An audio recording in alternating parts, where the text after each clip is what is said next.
तो ये हमारे पास ये भी क्वेश्चन एनसीईआरटी का है, ये भी क्वेश्चन क्या है एनसीईआरटी का। अब देखिए समझिए ध्यान से, क्वेश्चन में बोला है which particle has the highest charge and mass ratio, किसका Q बाई एम ज्यादा हो। अच्छा तो Q बाई एम होता क्या है सर, जरा देखा जाए Q बाई एम होता क्या है।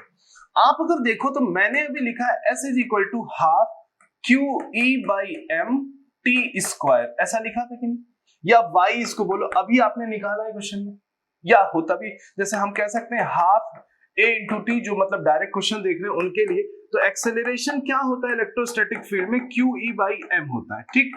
तो हमको कहीं यहाँ पे क्यू बाई एम दिखाई दे रहा है जो कि हमसे पूछा है, और पूछा क्या है हाईएस्ट क्यू बाई एम किसका होगा। अरे यार तो Q by M proportional Y के दिख रहा है, तो क्यू बाई एम जिसका ज्यादा होगा उसका वाई भी तो ज्यादा होगा, उसका मतलब डिफ्लेक्शन उसका ज्यादा। जैसे मान लो ये चार्ज पर हल्का सा मुड़ा तो वाई कम, ज्यादा मुड़ा तो वाई और ज्यादा मुड़ा तो वाई और ज्यादा। तो इसका मतलब समझिए ध्यान से, 1 और 2 प्लेट की अगर हम बात करते हैं, 1 और 2 प्लेट, और तीसरे प्लेट को देखो तो तीसरे प्लेट को आप देख सकते हो कि ये सबसे ज्यादा डिफ्लेक्ट कर रहा है।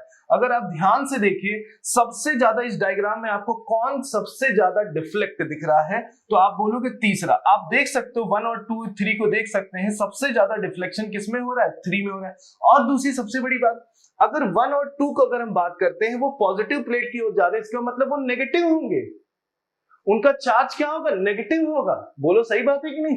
अब हम देखें ध्यान से तो इसका मतलब ये तीसरा वाला जो नेगेटिव प्लेट पे जा रहा है, इसका मतलब इसका चार्ज क्या होगा, प्लस होगा।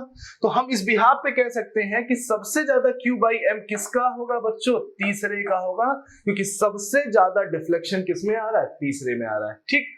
तो आप देख सकते हो यहां से, ठीक। नेक्स्ट आगे चले।